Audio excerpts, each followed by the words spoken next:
కర్నూలు జిల్లాలో జరిగిన దేవరగట్టు బన్నీ ఉత్సవంలో భారీ హింస చోటు చేసుకున్నది. ఈ ఘటనలో 2 ప్రాణాలు కోల్పోగా 100కు మందికి పైగా గాయపడినట్లు సమాచారం అందుతుంది. గాయపడిన వారిని సమీపంలోని ఆలూరు, ఆదోని ఆసుపత్రిలో చికిత్స చేయిస్తున్నారు.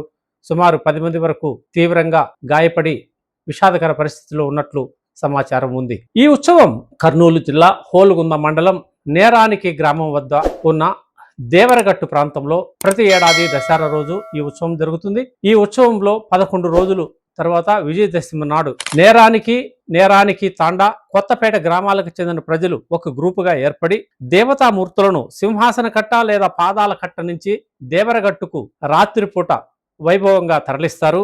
అయితే సమీపంలోని 5 గ్రామాల ప్రజలు ఎల్లార్తి, సుల్లివన్, ఆలూరు, నేత్రవట్టి, అరిజోనా గ్రామాలకు చెందిన ప్రజలు ఈ దేవతా విగ్రహాలను స్వాధీనం చేసుకోవడానికి కర్రలతో, అగ్ని దివిటీలతో కలబడి యుద్ధంలాగా పోరాడి దేవతా విగ్రహాలను స్వాధీనం చేసుకుంటే వారి గ్రామాలకు మేలు జరుగుతుంది ఆనవాయితీ చాలా కాలంగా వస్తుంది. ఈ క్రమంలోనే హింస కొనసాగుతోంది. సో ఆ రోజు జరిగిన ఈ ఉత్సవంలో భారీగా గాయపడ్డారు. తర్వాత ఈ విగ్రహాలను పాదాల కట్టకు తిరిగి తీసుకురావడంతో ఈ ఉత్సవం ఆ దసరా రోజు లాంఛనంగా ముగుస్తుంది.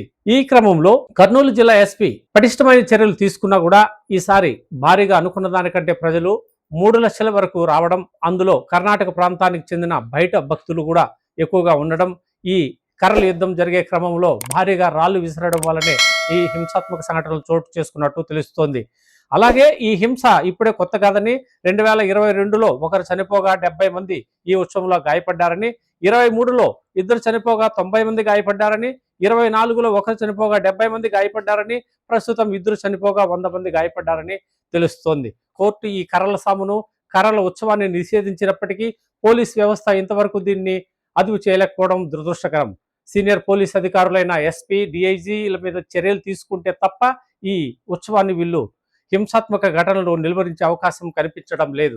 హింసాత్మకమైన ఉత్సవాలు ఇంకా ఈ ఆధునిక సమాజంలో కొనసాగడం అమానవీయం. చనిపోయిన కుటుంబాలు విషాదకరంగా మారిపోతాయని భక్తులు, ప్రభుత్వం గుర్తించి పటిష్టమైన చర్యలు తీసుకోవాల్సిన అవసరం ఉంది.